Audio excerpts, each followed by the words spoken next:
and welcome to another pen video from me, Penultimate Dave. So I have here another 10 pens currently inked this week. I think let's go through these briefly one by one. We'll go through them in a little bit more detail and then we'll do a writing sample. So from left to right we have an Asvine P80. This is a piston filling pen. We have a Majohn titanium hammered TI 136. We have a Montblanc Writer's Edition Petit Prince Aviator Solitaire Doué. We have a Montblanc Writer's Edition, and this is the Jules Verne. We have a Magna Carta Mag 600 in the Azure, a Magna Carta Mag 600 in the Obsidian. We have a Visconti Empire. We have a Montblanc Writer's Edition, and this is the Jane Austen. We have a Visconti Homo Sapiens Bronze Age Oversize, and we have a Visconti Homo Sapiens Dark Age Oversize. So I think let's go through these pens in a little bit more detail. So this is the Asvine P80.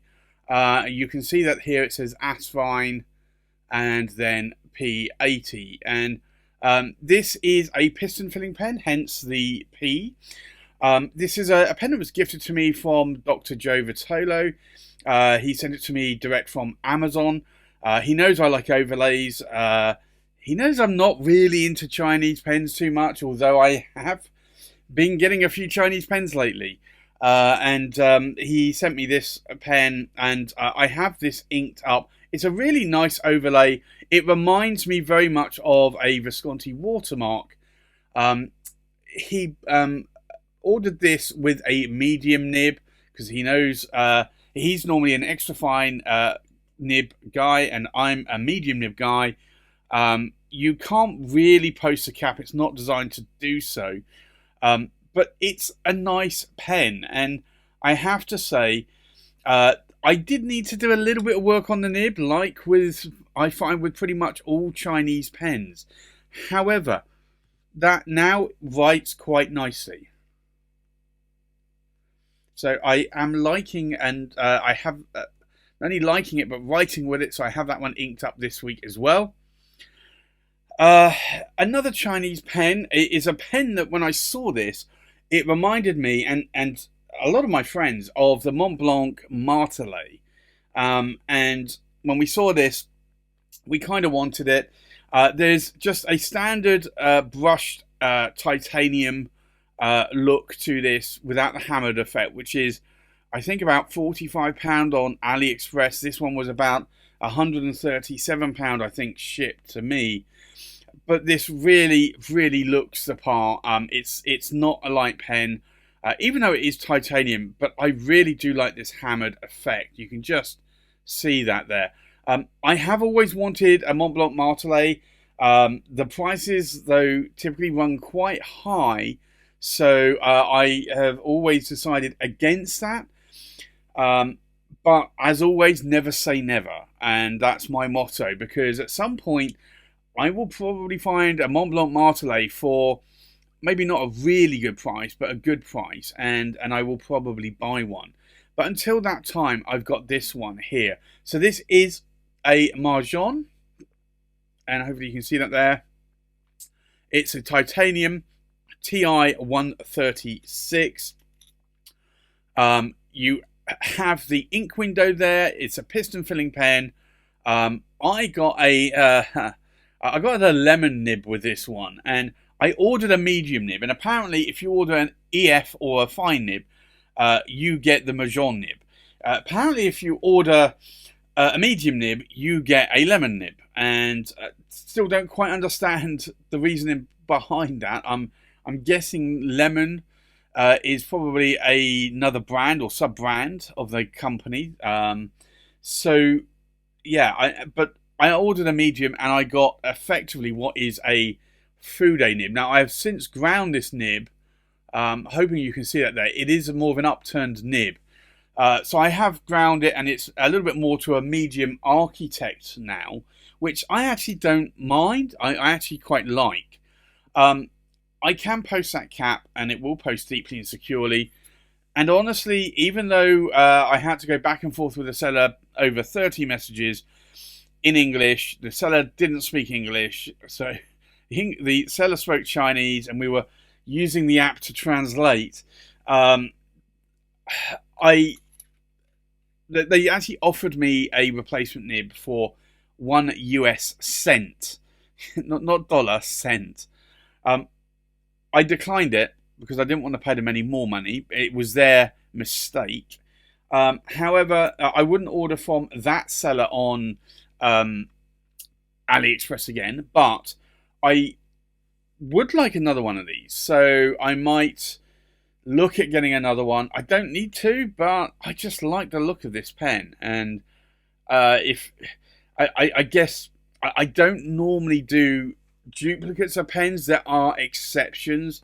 Like you could say that these two are duplicates here, but they are different colors.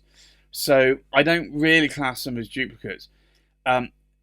If this next pen, the Montblanc Le Petit Prince Aviator, was a lot cheaper, I'd probably buy 2 or 3 of them.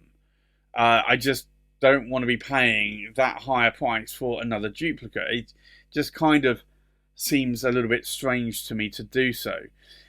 But for the price, I think it was about £137 I paid, I think I probably would buy another one of these hammered pens. You could replace a nib with a Bock nib. I did get a fine nib with it as well, but the fine nib was really a little bit more too fine for me. The next pen is the Montblanc Le Petit Prince Aviator Solitaire Doué, and this is a really beautiful pen. I love this platinum finish and the, I want to say, laser etching. And you've got the prince here. On the cap, you've got a planet there, and also the plane. This really is a stunning pen, and I have to say this writes very well. It's the right weight for me. It's also the right length for me as well. And you do have a Le Petit Prince sort of emblem there on the nib. It is a heavy pen. You can't post the cap. It is piston filling, but I just love the weight of this pen. And this chrome-like section here is not slippery for me. Even in the sort of middle of summer, it is not slippery in any way, which is good, because I don't like slippery sections. Although, to be honest, the majority of the pens I have with chrome or metal sections are not slippery, at least to me. And my fingers perspire like probably most people's do. Now I could, and I think this is where this saying comes from, that people hate metal sections because they're slippery. I'm guessing if you are applying hand lotion, like hand cream or something like that to your hands, then yes, it is going to get slippery, because that is by nature a greasy texture.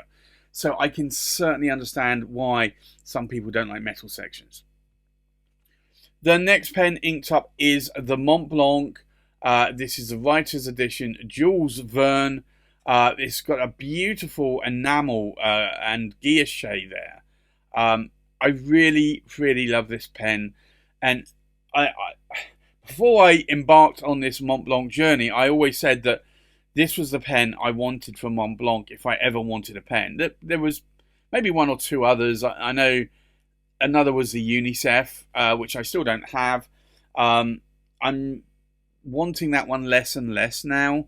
I'm really going more for the writer's editions. And I just like this pen. It's got a lot of character. It's quite weighty. It's an old Montblanc in terms of this was made in 2003, so it's 20 years old.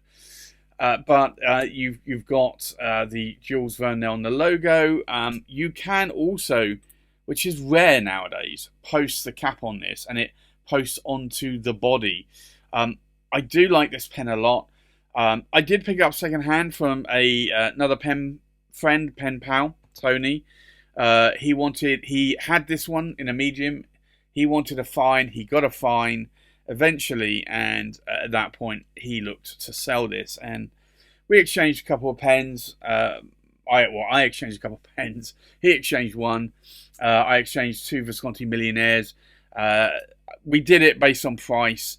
I could have just given him one. He would have been happy with one. However, I felt it was right to do it on what the pens were priced at. So I have that one in my collection, and I love writing with that one. Another addition this year was the Magna Carta Mag 600 in the Azure. I imported this one and the Obsidian from Goulet. These, I think, really were more of a Goulet exclusive at the time, or at least a limited exclusive. This was the first batch of Magna Carta pens.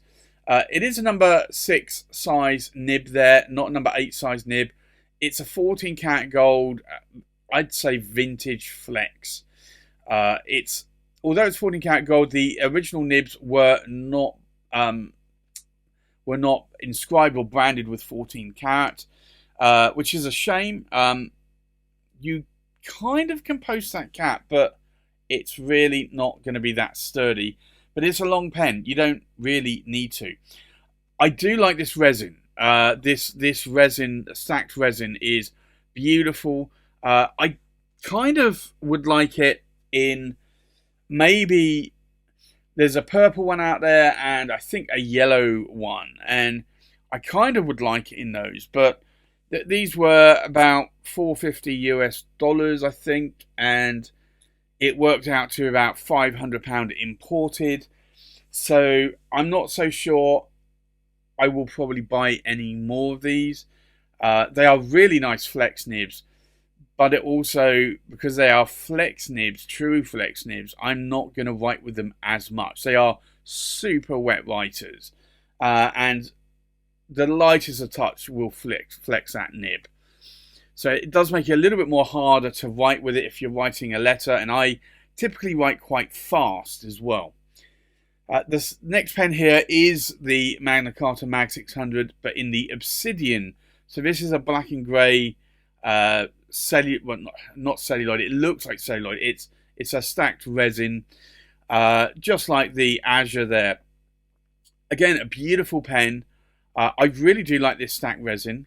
I know also that it is very, very time consuming and difficult to make this into a pen or to make this into a rod, because these are individual, essentially squares of plastic cut out of, they're like slices of a rectangular rod, and then they glue alternately the resin and just a pure black, and they glue it all together, and then they have to shape it into a cylindrical rod, and then turn it into a pen. So, and they have to glue all of these together. So it's not an easy process. It is a very, very long time consuming process.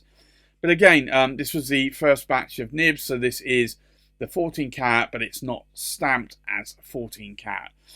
These are cartridge converters, whereas these three here are pistons. Actually, all four are pistons actually there. But these are cartridge converters. I kind of would like this to be a piston. I guess you could eyedropper it. It is just plastic or resin. However, I'm not. I think it. I've seen people do it, and they say that it burps a lot. So I think I would like a piston. Magna Carta at this moment in time don't do a piston pen. It honestly wouldn't take them much to do it. You can buy brass pistons easily. It would only probably add maybe $20 US to the cost of the pen. I think they could do it. It might make it a little bit more time consuming to construct it compared to this one, but I think it would be worth it. But I think unfortunately that would then bump up the price probably by another $100 US. So again, price wise, it probably wouldn't be worth it. But I have to say, I am liking these nibs just to play with.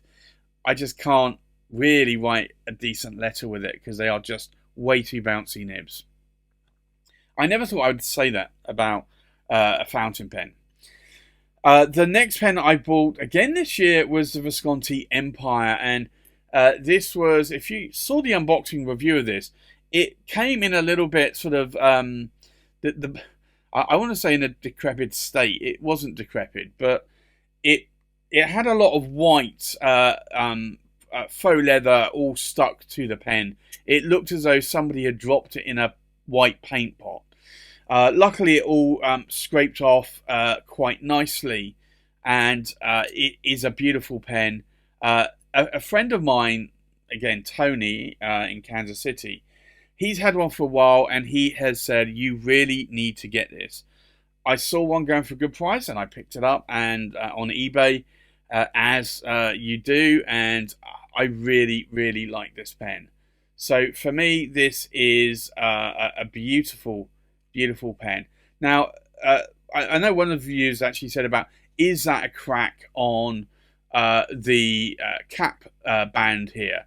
It's not. It's actually, if you can, I don't know how well the camera will pick this up, but it's like a vein that goes through this material.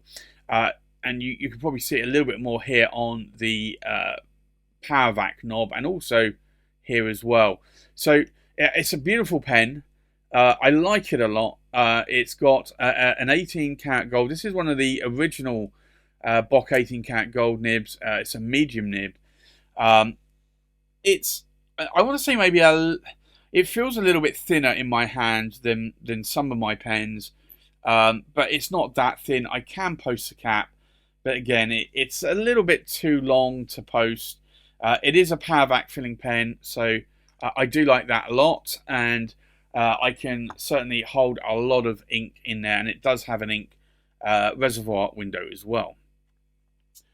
Another pen I picked up this year was, or is, the Montblanc, and this is the Writer's Edition Jane Austen. It's a stunning pen. I nearly didn't buy it until I saw a comparison with a Montblanc 149, and that kind of sold it to me. This is a hefty pen for sure. I really like the weight of this pen. Although I'd say 2/3 of the weight is in that cap alone. And like with most Montblanc Writer's Editions or the modern versions, you cannot post a cap. You would struggle to hold that cap on the back of the pen because it's that weighty. You do have a silhouette of Jane Austen. Like with all Montblancs, all Writer's Edition Montblancs, they are piston filling pens. You do also have Jane Austen's signature there on the body as well. So that is quite nice. It's a really beautiful writing pen, and I'm very glad that I did pick that one up, because a lot of these Writer's Editions seem to sell quite quickly nowadays. And I picked that one up from a retailer in Sicily. And I could have bought it in the UK. I could have got it from Cult Pens. I got it a lot cheaper buying it from Sicily, even though I had to pay import duty and import tax. But I did get it a lot cheaper. The next pen inked up is the Visconti Homo Sapiens Bronze Age, and this is the oversized version. I've been trying to rotate a few more of my pens lately, and this is one of them. I do have my initials on the coin finial there. It's a power vac. It's a single reservoir, not double reservoir. It's got a hook safe lock mechanism, and it's got the older 23 cat palladium nib. This is a fine nib, a two-tone nib. Really, really beautiful nib. I love this a lot, and I need to write with it more. I can post the cap as well if I want to. It's made of this basaltic lava and resin mix. So it is a little bit hygroscopic. It will absorb sweat. It will absorb water or ink. So if you dip this in and fill it, you do need to wipe this off quite a lot. Otherwise, it will get absorbed into the material, and when you're writing with it, eventually it will come back out and come onto your fingers. So you do need to, I typically wipe it twice with a dry kitchen towel, and then I'll wet a kitchen towel and rub that over it, and then do another dry kitchen towel. And that usually gets most of the ink off of that section, or out of that section. And then the last pen it inked up is the Visconti Homo Sapiens Dark Age Oversize. And this is a pen that I wanted for a long time. And I got this, I got both of these about 7.5 years ago. I don't write with this one as much, so I decided I would add this to my rotation this week. You've got a black ruthenium coloured nib there. Again, it's a 23 cat palladium. This is a medium nib, not a fine nib. You've got the hook safe lock mechanism. It's a power vac. It's a single reservoir. And again, you can post that cap if you want to. Very understated pens, black pens. Very nice writers. I do find, and I find this with all black ruthenium coated nibs, is that they do have more texture because they dip and plate the ruthenium once the ball is on the nib and it's been smoothed. So you can change that by smoothing that off, but it does mean the under tipping is going to then look silver in colour or rhodium colour. It doesn't bother me, but I know it does bother some people, and I honestly, you're not going to really look at the underside of the nib. If you were selling it, then possibly that it maybe wouldn't be as good. But again, like, is it really an issue? I don't think it is. So there you have it. That's my 10 pens currently inked for this week. I think let's now go and do a writing sample. So the first pen inked up is the Cypress Eggshell 05A. So we'll do an ink swatch first, and you can see what the ink looks like in this pen. Now, the nibs here are made by Canrai in India. Some of these 18 or in this case 14 karat gold nibs are, a lot of them are stiff. Some of them have a little bit of a bounce to it, and this one does. So this is the Cypress Eggshell 05A, and it is a medium, and as I mentioned, it's a 14 karat gold nib. And then the ink in here is Rohrer and Klinger, and it is Verdura, which is a very nice green ink. A friend gifted me a bottle of that, and then I liked it so much that I started to buy a few more bottles of that. The next pen inked up is the Colt Pens Anoto Christmas Carol. So we'll do an ink swatch here. Now, I've not written with this for a little while, so being glitter, it's going to probably dry up a little bit. So let me see if I can get this started. There you go. Easiest way to get this started is to dip it in a bottle of water. That's the quickest way to get the capillary action started. So this is the Anoto Colt Pens exclusive, and it is the Christmas Carol. And it is a broad, and it is a steel nib. And then the ink in here, as I had mentioned, is Winter Whiskey Gold, which is a really beautiful gold shimmer ink. And I have to say, I am really liking that ink. The next pen inked up is the Montblanc Writer's Edition Jane Austen. And this, I love this ink in this pen. We'll do an ink swatch. It just is so lubricated. And I find this with a lot, maybe not all, but a lot of these inks from Pilot Roshizuku. So this is the Montblanc. And it is the Jane Austen. It's a medium, and it's an 18 karat gold nib. But I think you can probably see that that is very lubricated. And then the ink in here is Pilot Roshizuku. and it is Agi Say, which for me is a beautiful forget-me-not blue. I received as a gift from an old friend the Papier Plume forget-me-not blue, and I only had one bottle of it. I wanted to buy some more, and I nearly bought like 4, 5, or 6 bottles and had them shipped to the UK.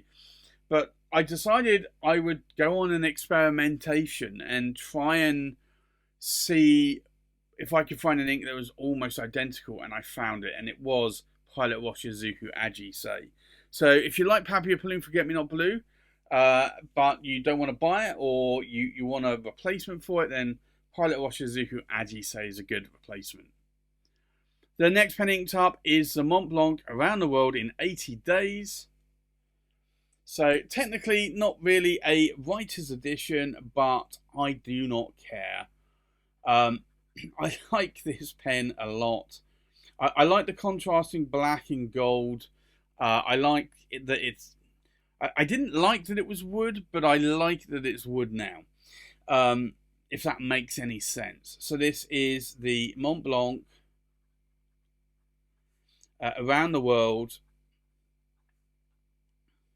The world in 80 days. It's a long name for a pen. It's a medium and it's an 18 cat gold nib. And then the ink in here is... Oh, I nearly wrote Lamy Mango, and it's not. It's is Sailor Gentle Kin Makusai. Because that is an orange ink, not a mango coloured ink.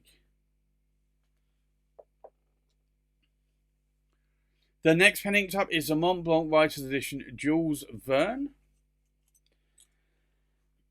So we'll do an ink swatch again, and again, this is a really nice writing nib, and I have to say I am loving writing with this. So this is the Montblanc Writer's Edition Jules Verne, and it's a medium, and it's an 18 cat gold nib, and the ink in here is Waterman inspired blue. Now I try where possible to remember what inks are in which pens, but I don't always remember, and I guess that's something that I still try to improve upon, really, but it's just one of those things that some pens I will remember and some I will not. The next pen inked up is the Enoto Platinum Jubilee in sterling silver.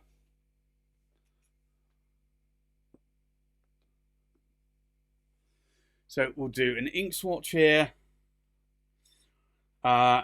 And I still have it inked up, or I ink it up with the same ink that I did from the very start.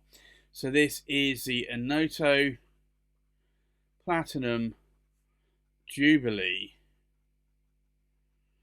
sterling silver, and it's a medium, and it's an 18 karat gold nib. I could have gone with a fine nib, but I decided I would go with a medium on this one.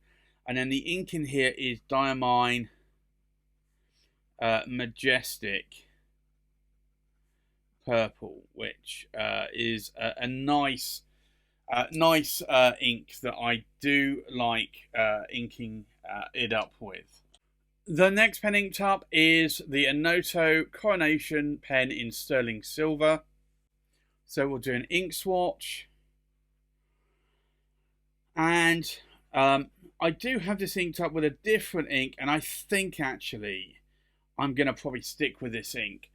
I used to have KWZ Hawaii Blue. Strangely enough, I've not seen that bottle in my collection for a while now. I'm not exactly sure what I did with it. I know it is around here somewhere, I just cannot see it. So I inked this up with another ink. So this is the Noto, and it is the Coronation, and it is the Sterling Silver in a medium 18 karat gold nib. But I'm loving this ink, and the ink is Venvistus Aqua di Spargi, and that really I think is going to be my go-to ink in that pen now. It is a really beautiful coloured ink. The next pen inked up is the Visconti Empire. So again, we'll do an ink swatch here. And I was tempted to ink the Noto up with this same ink here in this pen, but I figured that I would ink it up with something else. It's just a shade darker than in this pen. So this is the Visconti Empire, and this is a fine 18 karat gold nib, and the ink in here is Waterman Inspired Blue, and I think you can see the difference here between the two shades. The Venvistus Aqua di Spargi is just a little bit more darker. The next pen inked up is the Noto University of Oxford, and we'll do an ink swatch again. And although this is a very light ink, it does dry a little bit darker. So this is the Noto University of Oxford in a medium 18 karat gold. I was just having to think about that one then. And then the ink in here is the ink that I said originally I thought was in that Montblanc Around the World in 80 Days. This one is Lamy Mango, which is a lovely, lighter, apricot-y, mango-y coloured ink. And then the last pen inked up is a Majohn Titanium TI 136. And this is a piston filling pen. We'll do an ink swatch here. And this actually, with this ink, is writing beautifully. Now, I do need to just check this ink because I am still unsure about this ink. I want to say I know what it is. It's my most favourite grey ink. But equally, yeah, I don't actually have this listed. I will just quickly go back and look to see what I had it inked up with last, because I know I haven't changed the pen on what it's inked up with. Yeah, I thought it was correct. So this is the Majohn Titanium TI 136. I'm going to call this a medium nib, even though I ground it down. It is a steel nib, but it is more of an architect grind now that you can see there. And then the ink in here is simply Diamine Earl Grey, which is my favourite ink, grey ink, I should say. I've got lots of favourite inks, but that is my most favourite ink. So, I think let's take a look at these pens inked up one more time. We have a Cypress Eggshell 05A in a medium 14 karat gold nib inked up with Vora and Klinger Verdura. We have an Noto Colt Pens Christmas Cow in a broad steel nib inked up with Winter Whiskey Gold. We have a Montblanc Jane Austen medium 18 karat gold nib, and this is inked up with Pilot Washizuku Ajise. We have a Montblanc Around the World in 80 Days in a medium 18 karat gold nib inked up with Sailor Gentle Kinmakusai. We have a Montblanc Jules Verne in a medium 18 karat gold nib inked up with Waterman inspired blue. We have an Anoto Platinum Jubilee Sterling Silver in a medium 18 karat gold nib inked up with Diamine Majestic Purple. We have an Anoto Coronation Sterling Silver in a medium 18 karat gold nib inked up with Venustus Aqua di Spargi. We have a Visconti Empire in a fine 18 karat gold nib inked up with Waterman inspired blue. We have an Anoto University of Oxford in a medium 18 karat gold nib inked up with Lamy Mango. And we have a Majohn Titanium TI 136 in a medium steel nib inked up with Diamine Earl Grey. So there you have it. That's my currently inked pens for this week. Thanks for watching. Please like, comment, subscribe, and I'll see you on the next pen video. Bye-bye.